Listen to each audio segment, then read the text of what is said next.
جو غلطی نہیں کرتا وہ فرشتہ ہے، جو غلطی کر کے ڈر جائے وہ شیطان ہے، اور جو غلطی کر کے توبہ کر لے وہ انسان ہے۔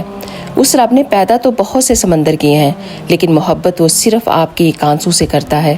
تم صبر کی انتہا کر دو تو اللہ معجزوں کی انتہا کر دے گا، اور جب وہ تمہاری دعاؤں پر راضی ہو جاتا ہے نا، تو یہ نہیں دیکھتا کہ دنیا اس پر راضی ہے کہ نہیں، اور نہ ہی اس کو اس کی کوئی پرواہ ہے کہ اس دعا کی قبولیت میں کتنی رکاوٹ ہے۔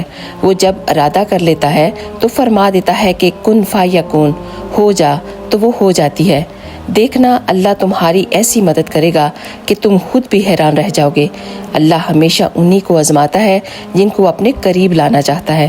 زندگی اس اذان سے شروع ہوتی ہے جس کی نماز نہیں ہوتی، اور اس نماز پر ختم ہوتی ہے جس کی اذان نہیں ہوتی۔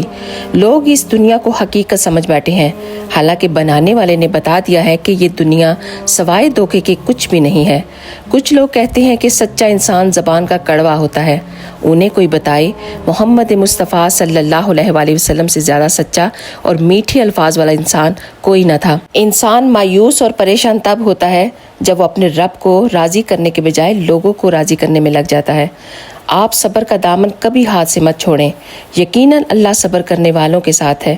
اللہ کی مدد چاہیے ہو تو اس کی مخلوق کی مدد کیا کرو، کیونکہ دوسروں کو سکون دینے والا انسان کبھی بے سکون نہیں رہ سکتا۔ اچھا انسان اسے کہتے ہیں جس کی زبان میں نرمی، اچھا اخلاق اور اعلیٰ ظرف ہو، اور ہمیشہ دوسروں کی مدد کرنے کے لیے تیار ہو، اسے کہتے ہیں ایک اچھا انسان۔ ہوپفلی آپ کو یہ میری ویڈیو پسند آئی ہوگی۔ اگر آئی ہے تو پلیز ایک دفعہ شیئر کر کے ضرور جائیے گا۔ آپ سب کا بہت بہت شکریہ۔ جزاک اللہ خیر۔